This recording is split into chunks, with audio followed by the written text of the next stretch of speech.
ये छोटी बहू।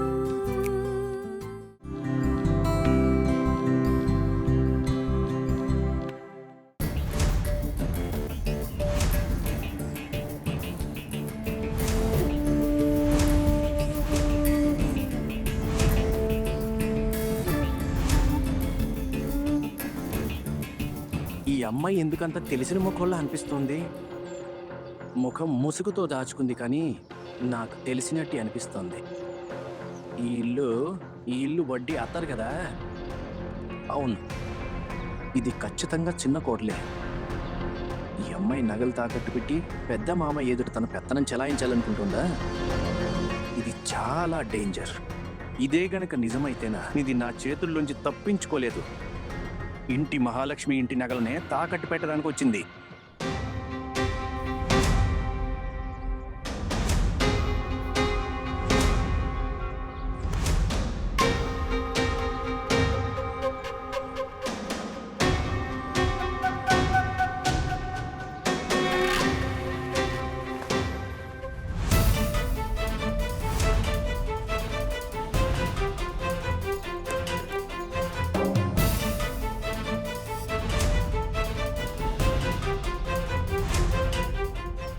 నేను కరెక్ట్గా పట్టుకున్నాను.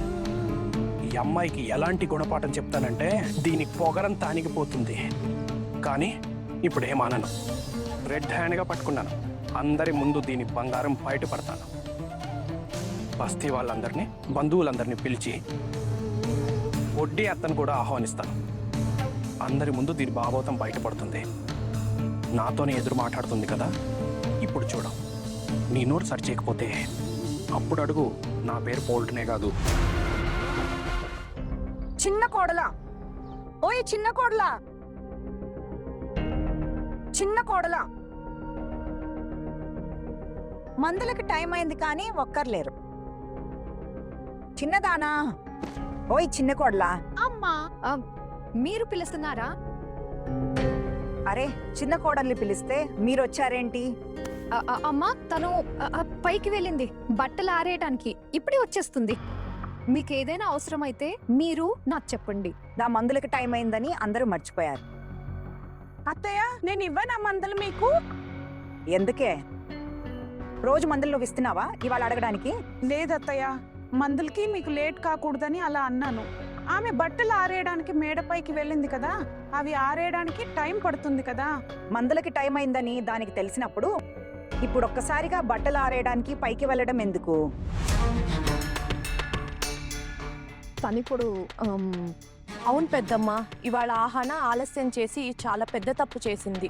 తన స్నానం కూడా ఇవాళ లేట్ అయింది. బహుశా అందుకే. ఇంకా పూజా పాత్రలు కూడా పడున్నాయి కదా, అవన్నీ కూడా శుభ్రం చేయాల్సి వచ్చింది. మేం కూడా అక్కడే తనతోనే పనిచేస్తున్నాం. ఆ తర్వాత ఏమైందంటే భోజనం చేయడానికి మమ్మల్ని వంటగదికి పంపించేసింది. పాపం తను మాత్రం అన్ని బట్టలు ఆరేయడానికి వెళ్ళింది. తను ఇప్పటికే వచ్చేస్తూ ఉంటుంది. పోనీ పెద్దమ్మ, మీ మందు నాకు తెలుసుగా, ఇవాళ నన్ను వేయమంటారా? వద్దు వద్దు, అవసరం లేదు.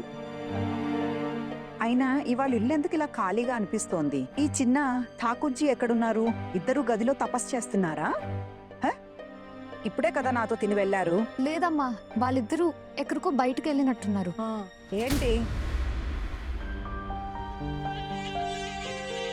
వదినా, ఠాకూర్జీ, బౌది, మీరు రండి రండి. నమస్కారం. నమస్కారం, కూర్చోండి. వెళ్ళు, ఠాకూర్జీ కోసం టీ తీసుకురా. లేదు లేదు, ఇప్పుడు అదంతా ఏమీ వద్దు. రేపు మా ఇంట్లో జన్మాష్టమి పూజ ఉంది కనుక మీరంతా తప్పకుండా రండి. అందరూనా? అవును, మీ ఇంట్లో ఎంతమంది ఉన్నారో వాళ్ళందరూ. అలాగే పూజ తర్వాత మధ్యాహ్నానికి భోగం ప్రసాదం కూడా రెడీగా ఏర్పాటు చేశాం. మీరు తప్పకుండా రండి. మీరు బస్తీలో ఇంకా ఎవరెవరిని పిలిచారు? బస్తీలో ఎంతమంది ఉన్నారో అందరినీ పిలుస్తున్నాము. మీరు ఈ చుట్టుపక్కల వాళ్ళు ఎప్పుడూ అన్నిటికీ మాతోనే ఉన్నారు కదా, కనుక మిమ్మల్ని పిలవకపోతే ఏం బాగుంటుంది? అవును, ఒకప్పటి మాట వేరు కానీ ఇప్పుడు పరిస్థితులు మారాయి. ఇప్పుడు ఇంట్లో పిల్లలు ఉద్యోగాలు చేస్తున్నారు. నా కొడుకు టుకున్నే తీసుకోండి, వాడు ఎప్పుడూ దాన ధర్మాలు చేస్తుంటాడు. ఇంకా చిన్నకి మంచి ఉద్యోగమే ఉంది కదా. చూడండి, ఇలా అనకూడదు కానీ బాబాయ్కి ఇంకా అక్కకి ఇప్పుడు మంచి పెన్షన్ వస్తుంది కదా. ఇప్పుడు చెప్పండి, ఏ కష్టం ఉంటుందో? ఖర్చులు కూడా ఏమంత లేవు. 4 కోడళ్ళు ఉన్నారు, వాళ్లే పనంతా చక్కబెడతారు. ఆ దేవుడి దయ వల్ల ఇప్పుడు మాకు ఎలాంటి కష్టం లేదు.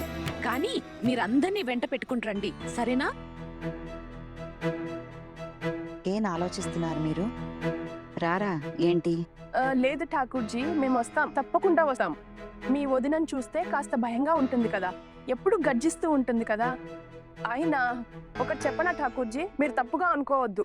ఇప్పటి వరకు మీరు బస్తీ వాళ్ళకి అరకప్పు మించి టీ కూడా ఇవ్వలేదు, కానీ ఇవాళ బస్తీ అంతటికి. సరే వదిలేయండి, కాలం మారింది, కాలంతో పాటు మీ ఆలోచన కూడా మారింది. జయహో. ఇప్పుడు నేనేం చెప్పను వదిన, ఇల్లు వాకిలి చూసుకోవడం అంత సులభం కాదనుకోండి. పెద్దన్నయ్య ఎప్పుడో చనిపోయారు. ఆయన వెళ్ళిపోయిన తర్వాత మేమంతా కలిసే ఇంటిని నడిపిస్తున్నాము. కానీ ఇప్పుడు పైవాడి దయ వల్ల సమయం మారింది. అలాగే మా పిల్లలు తమ కాళ్ళ మీద తాము నిలబడ్డారు కదా, అందుకే కొంచెం సమయం సంతోషంగా గడపొచ్చు కదా. కానీ వదిలేయండి ఈ మాటలన్నీ, మనం ఇవి మళ్ళీ మాట్లాడుకుందాం. మీరంతా అయితే టైంకి వచ్చేయండి. ఎవరికైనా చెప్పి వెళ్ళడం అవసరం అని ఈ ఇద్దరికీ అనిపించదా? ఇంట్లో పెద్దవాళ్ళు ఉన్నారు, అందరూ మర్చిపోయారా ఏంటి? ఏంటిరా పోల్టు, పని నుంచి ఇంత త్వరగా ఎలా వచ్చావు? లేదు పెద్దత్తయ్య, ఇప్పుడు మళ్ళీ వెళ్ళాల్సిందే. ఇంటి దగ్గరే పని ఉంది కాబట్టి వచ్చాను. మధ్యలో 2 గంటలు టైం దొరికింది, ఇంటికే వచ్చేయాలనుకున్నాను. బయట రోడ్డు మీద ఎక్కడో తిరగడం ఎందుకని. సరే, అయినా ఈ ముగ్గురు ఇలా ఇక్కడ క్యూ కట్టారేంటి? మళ్ళీ ఏదైనా తప్పు చేశారా? అరే కాదురా, చిన్నదాన్ని పిలుస్తుంటే ఈ ముగ్గురు నా ముందు వచ్చి నిలబడ్డారు. చిన్నగంటే? అరే చిన్న కోడలు. ఓహో, తను ఇంట్లో లేదా ఏంటి?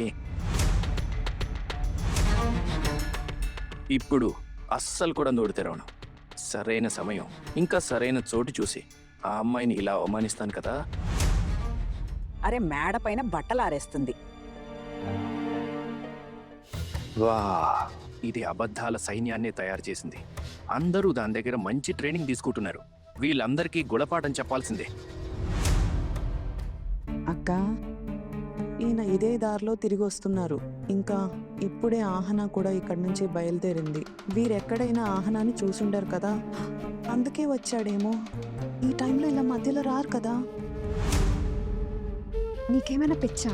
అందుకే వచ్చుంటే ఇలా సైలెంట్గా నిలబడతారా? చూస్తే చూసి ఉండొచ్చు, అందులో ఏముంది? ఆహానా ఖైదీ కాదు కదా, ఎక్కడికి వెళ్ళకూడదా ఏంటి? ఏది పడితే అది మాట్లాడుకుచిందా? అమ్మ వెతుకుతోంది తనని. ఇంకా మేడ పైన బట్టలు ఆరేసిన సాకు ఇంకెంతసేపు చెప్తాం?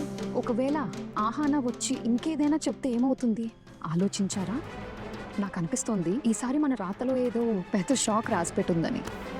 ఏమవుతుందో తెలియదు. అహిగా ఇది చూడు, ఈ మంజులే మరిది కూడా సడన్ గా ఇంటికి వచ్చేసారు. తిను వచ్చే టైం కూడా కాదు. అరే బట్టలు వేయడానికి ఇంత టైమా ఏంటి? దగ్గరుండి ఆరబెట్టి వస్తుందా? పెద్దత్తయ్య ఎదురు చూస్తోంది, మీరేమో నిలబడి ముగ్గురు గుసపసిన ఆడుకుంటున్నారా? అరే వెళ్ళి పిలుచుకోండి.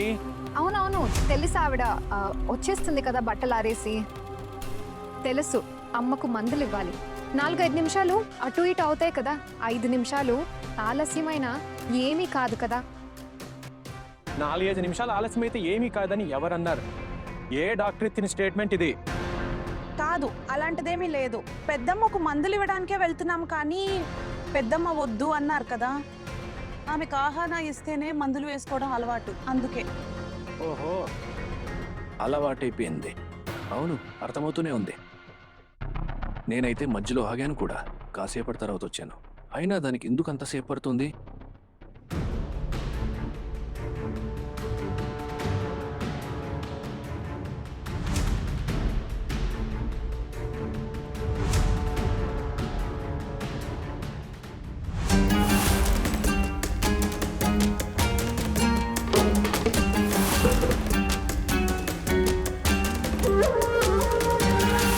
నేను మేడపైకి వెళ్ళిపోతాను.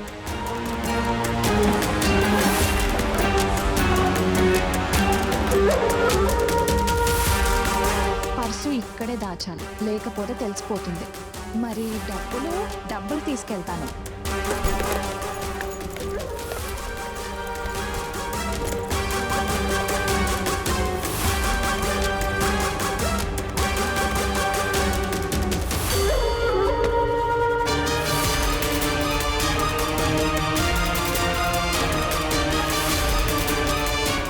పెద్దక్క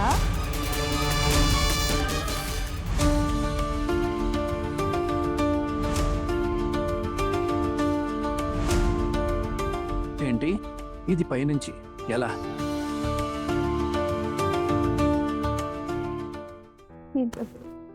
బట్లారేసావా?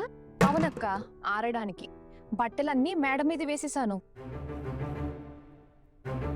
ఇది ఎలా జరిగింది? నేనైతే దీన్ని నా కళ్ళతో బయట చూశాను కదా. కాదు కాదు, నా కళ్ళు నన్ను మోసం చేయలేవు. పెద్దమ్మ ఇదిగో బట్టలు ఆరేసి ఆహానా వచ్చేసింది. నాకు కనిపించింది లిలే. ఎందుకే నా మందులకి టైం అవుతుంటే ఇప్పుడే బట్టలు ఆరబెట్టాలా? ఈ మధ్య నాకు మందులు వేయడం మర్చిపోతున్నాం. లేదమ్మా, అదేమీ లేదు.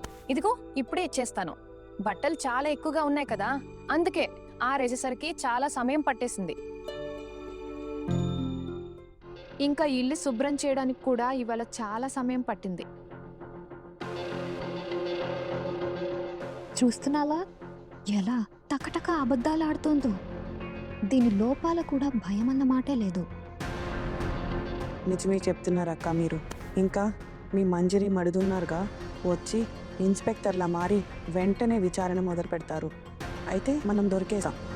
అవునా అక్క, నాకు అనిపిస్తోంది ఈయన ఎక్కడైనా ఆహానాన్ని చూసుంటారు కదా. తెలియదు కానీ వీరికి ఏదో తెలుసు అనిపిస్తుంది. ఖచ్చితంగా తెలిసి ఉంటుంది. చూడు ఎలా చూస్తున్నారు. వదిలే అక్క, ఒకవేళ చూస్తే చూడనివ్వు. ఎలాగూ ఏమీ అనట్లేదుగా. చూసినా ఎలా నిరూపిస్తారు? ఎందుకంటే ఆహానా ఇప్పుడు మేడ మీద నుంచి వచ్చింది కదా. నిరూపించలేరు. ఓహో, అరే చిన్న, నీకు ఈమె గురించి తెలీదు. వీరికి గనుక ఏమైనా తెలిస్తేనా అప్పుడు ఈయన మన ముగ్గురితో కిచిడి చేసి నైవేద్యం పెట్టి జనాలకు పంచేస్తారు. అమ్మా, మీకు మందులు ఇక్కడే ఇవ్వనా, నేను గదిలోకి వెళ్ళాకనా? నీకెక్కడ ఇష్టమో అక్కడే ఇవ్వు తల్లి. ఇప్పుడు మీరు రూమ్కి వెళ్ళి పడుకుంటారు కదా, అందుకే అడుగుతున్నాను. అందుకే. లేదు, ఇవాళ నేను పడుకోను. రేపటి పూజకి ఇంకా ఏమీ రెడీ కాలేదుగా, అవి చెయ్యాలి. అవును, రేపు ఏర్పాట్లన్నీ కనిపిస్తాయిలే. ఏంట్రా రేపేం కనిపిస్తుంది? అంటే పూజ రేపే కదా, కాబట్టి రేపటికల్లా అన్ని ఏర్పాట్లు అయిపోతాయి. పూజ ఇవాళ కాదు కదా. నేను చూడాలనుకుంటున్నాను వాళ్ళు ఎలా మ్యాజిక్ చేసి అట్టహాసంగా ఇంట్లో పూజ జరిపిస్తారు. హోల్ 2 వల్ల పూజ ఘనంగా కాకపోయినా కానీ అమ్మ జన్మాష్టమి పూజ చేయించారనుకుంటే మాత్రం పూజ ఖచ్చితంగా జరుగుతుంది. అవును, నేను వెయిట్ చేస్తున్నా. రేపు మీరందరూ ఎలా ఏ మ్యాజిక్తో పెద్దత్తయ్య పూజ కోరికని ఎలా నెరవేరుస్తారో మాకు కూడా తెలియాలి కదా. మీ అందరిలో ఎంత టాలెంట్ ఉందో. చాలు చాలు. సరుకులు వచ్చాయా? హా అమ్మా, మీ పెద్దబ్బాయికి కొనాల్సినవి చెప్పేశాం. అతను అన్నీ తెస్తారు. ఇంకా మేమంతా ఇప్పుడు భోజనం చేశాక పరమాన్నం, కొబ్బరి లడ్డూలు చేయడానికి కూర్చుంటాము. అవును. సరే. అమ్మా పదండి, ఆలస్యమైంది. మీకు మందు ఇచ్చేస్తాను, తర్వాత ఇంటిని అలంకరించాలి. పదండి.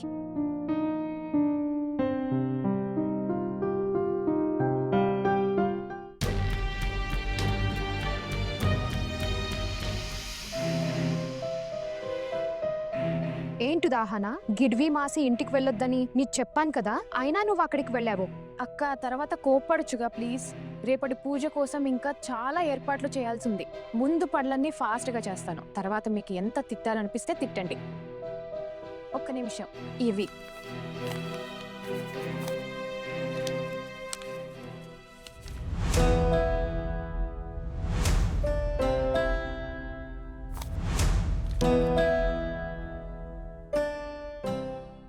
ఎన్ని డబ్బులా? అక్క, 50,000 రూపాయలు. పూజకు 25,000, మాసికి నెలవారీ వడ్డీకి ఇంకో 25,000 దాచాలి. నీకు బుర్రపోయిందా? 25,000 రూపాయలు ఖర్చు చేస్తామా? అక్క, ఆ మాత్రం ఖర్చు అవుతుందిగా. ఇంతమంది అతిథులు, బంధువులు, ఇరుగు పొరుగు వాళ్ళు వస్తున్నారు కదా, లోటు ఉండకూడదక్క.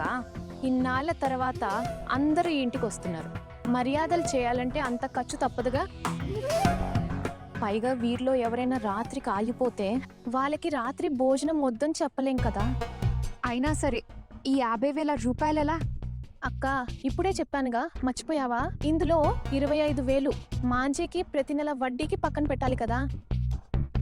వడ్డీ డబ్బులు ఇవ్వకపోతే కనుక ఆమె ఇంటికే వచ్చేస్తుంది.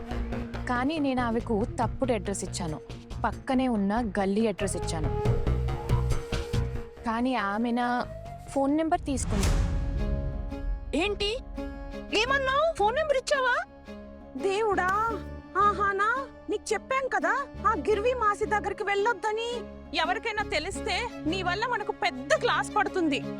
అరే అక్క, ఏమీ కాదు, మీరెందుకు అంత టెన్షన్ పడుతున్నారు? నేను చెప్పనా, నేను ఎలాగూ అక్కడికి ముసుగు వేసుకునే వెళ్ళాను. నేను ఇంటి కోడల్ని, అందుకే వడ్డీకి డబ్బులు తీసుకుందామని వచ్చారని చెప్పాను. అందుకే ముసుగేసుకుని వచ్చానని చెప్పాను. మాసి చాలా అమాయకురాలు, వెంటనే నమ్మేసింది.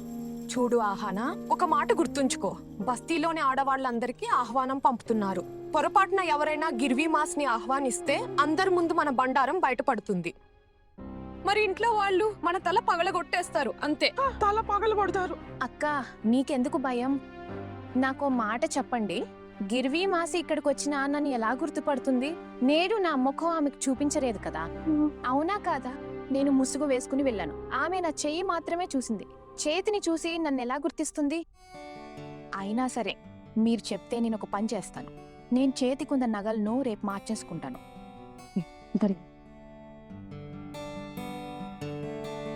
ఏమో తెలియదు, కానీ నాకు చాలా టెన్షన్గా ఉంది. ఉఫ్ఫు అక్క, ఇలా అనవసరంగా టెన్షన్ పడకండి. లేదు ఆహానా, నీకున్నంత ధైర్యం మా అందరిలో లేదు. నీ సాహసానికి నమస్కారం, దండాలు. ఈ ఇంట్లో నువ్వు చేస్తున్న దాంట్లో ఏది మేమెప్పుడు చేయాలనుకోలేదు. అక్క, ఎప్పటికైనా ఈ నియమాలు మనం బ్రేక్ చేయాల్సిందేగా, లేదంటే బతికేదెలా? అమ్మనే చూడండి, ఎలా కుమిలి కుమిలి తన జీవితం అంతా గడిపేశారో. మనసులోనే పుట్టింటికి వెళ్ళాలనుకున్నారు, తన అన్నదమ్ముళ్ళు కలవారని తప్పించిపోయారు. కానీ కట్టుబాట్ల వల్ల ఎప్పుడూ వెళ్ళలేకపోయారు. కానీ ఇప్పుడు చూడండి, అమ్మ కోరిక నెరవేరాక ఆమె ఎలా మారిపోయారో. అలాగే అక్క, మనం కూడా అప్పుడప్పుడు మన మనసు మాట వినాలి. అలా వినకపోతే చూడండి, మన జీవితం కూడా ఇలాగే గడిచిపోతుంది. ఇంకా ఇలా అనిపిస్తుంది, స్వేచ్ఛగా ఊపిరి కూడా పీల్చుకుంటలేము. ఆహనా, ఆనా నీ మాట కరెక్టే. కానీ మన ఇద్దరు అత్తలు ఎక్కడికి వెళ్ళారో చెప్పు. ఏమి చెప్పకుండా అలా వెళ్ళిపోయారు. ఎప్పుడు తిరిగి వస్తారో కూడా తెలీదు. వదినా, ఆ అమ్మాయికి ఎలాంటి గుణపాఠం చెప్తానంటే జీవితాంతం ఎగరడం మర్చిపోతుంది. ఠాకూర్జీ, ఎంతమంది ఉంటారో లెక్కేశారా? అంటే బస్తీలోనే సుమారు 100 మంది పైగా. బోంగు వాళ్ళ మైకే వాళ్ళు, అక్క మైకే వాళ్ళు కూడా ఉంటారు కదా. ఒక పని చేయండి వదినా, మీరు మీ పుట్టింటి వాళ్ళని కూడా ఆహ్వానించండి.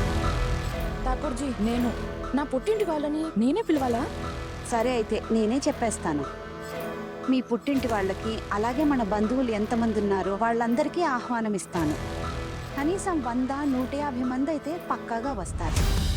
ఇదేంటి ఠాకూర్జీ ఇలా మాట్లాడుతున్నారు? అరే వదినా, అలాగైతే వాళ్ళందరినీ మనం ఎలా ఇరికిస్తాం? ఆ అమ్మాయికి ధైర్యం చాలా పెరిగింది కదా, అత్తగారి కోరిక నెరవేర్చాలి కదా. రేపు చూస్తాను తన అత్తగారు అవమానపడకుండా ఎలా కాపాడుకుంటుందో. లేదంటే చిన్న నాటకాలు కూడా బంద్ అయిపోతాయి. తన భార్యను నెత్తికెక్కించుకున్నాడు కదా. ఒక మాట గుర్తుంచుకో చిన్న వదిన, ఆ అమ్మాయిని ఈ ఇంట్లోంచి బయటికి గంటించిన తర్వాతే నేను ఊరుకుంటాను. ఇప్పటి వరకు ఎవరూ చేయలేనిది అది చేయడానికి వచ్చింది తను. ఠాకూర్ గారు, ముందుగా చెప్పకపోతే జనాలు కడుపు మార్చుకుని వెనక్కి వెళ్ళాలి కదా. ఇది కరెక్టేనా? అరే, నేను కోరుకునేది కూడా అదే వదినా. అందరూ ఆకలితో వెనక్కి వెళ్ళాలని. అప్పుడే కదా మన ప్రియమైన వదిన దుర్గాదేవి సేన్కు బాగా అర్థమవుతుంది తను ఇప్పుడు ఎంత పెద్ద తప్పు చేసిందో అని. ఆ తెలివి తక్కువ అమ్మాయిని లీడర్గా చేసి ఇప్పుడు అందరి ముందు అవమానం జరుగుతుంది కదా. అప్పుడు దాని పెద్ద పెద్ద మాటలన్నీ గాలిలో కలిసినట్టే అవుతుంది. వాళ్ళు ఇంతమంది భోజనానికి ఏర్పాటు చేసి ఉండరు కదా. కానీ ఠాకూర్ గారు, ఎవరైనా అడిగితే ఇంతమందిని ఎందుకు పిలిచారు, ఎవరిని అడిగారు అని. నేనేం చేశాను వదినా? నేను బస్తీలోని ఆడవాళ్ళనే పిలిచాను కదా. ఒకవేళ వాళ్ళేంటి మగవాళ్ళు కూడా వస్తే అందరూ నేనేం చేయగలను? నన్ను ఎవరో పిలవమని పంపలేదు కదా. అయినా వదినా, నా ముందు వాళ్ళ ఎత్తుగడలేవి చల్లవు కదా. నన్ను గుర్తుపట్టలేదా? బహుశా పక్కింటి ఆడవాళ్ళను పిలవడానికి వెళ్ళిందేమో. అయితే మంచిదేగా, లేదంటే పెద్దమ్మే స్వయంగా వెళ్లాల్సి వచ్చేది. ఎలాగో ఆవిడకి ఆరోగ్యం బాగోలేదు కదా, ఇంత ఎండలో వెళ్తే ఆవిడ ఆరోగ్యానికి మంచిది కాదు. బస్తీలోని ఇంకొందరి మహిళల్ని ఆహ్వానించాలి కదా. ఎంత సమయం పడుతుంది? ఒక 4-5 ఇల్లే కదా. సరే వినండక్క, 50 మందికి బందోబస్తు చేద్దాం, ఓకేనా? ఆ లెక్కర అందరికీ ఏర్పాట్లు చేద్దాం. 50 మందికి ఎవరైనా వంటవాడిని పిలిస్తే ఎంత బాగుండేది కదా. కానీ మన ఇంట్లో వాళ్ళు ఈ మాట ఒప్పుకోరు. పెద్ద వంటవాడు అవసరం ఏముంది? మన నలుగురు ఉన్నాం కదా, కలిసి చేసేద్దాం. అవసరం ఎందుకు లేదు, చాలా ఉంది. ప్రసాదం మొత్తం చేయాలి, నైవేద్యం చేయాలి, తర్వాత పంచాలి కూడా. ఇదంతా మనం చేయగలమా? అరే అక్క, ఖచ్చితంగా అవుతుంది, ఎందుకు కాదు? ఒక పని చేద్దాం, ఉదయం 4 గంటలకే లేచిపోయి అతిథులు రాకముందే భోగం చేసేద్దాం, సరేనా? ఇంకా పండితులు వచ్చాక ఆయనతో కలిసి మిగతా ఏర్పాట్లు చేసుకుని తర్వాత భోగం పంచుతాం. ఎందుకు? అవును, సరే, ఇదే కరెక్ట్. 50 మందికే కదా నైవేద్యం తయారు చేయాలి, మనమంతా కలిసి చేసేద్దాం. అంత పెద్ద విషయం ఏమీ కాదు కదా. అదన్నమాట సంగతి. మన నలుగురం గట్టిగా అనుకుంటే ఇంకా చాలానే చేయగలం, అవునా? కానీ ప్రస్తుతానికి ఇది చాలు. శ్రీకృష్ణ, నీ కృప ఇలాగే ఉండాలి తండ్రి. డబ్బులైతే నువ్వే ఏర్పాటు చేసావు, ఇప్పుడు మా వంతు వచ్చింది. నేను మనసారా నిన్ను ఆరాధిస్తున్నాను. ఏనుగు, గుర్రం, పల్లకి. జై కనయ్య లాల్కి.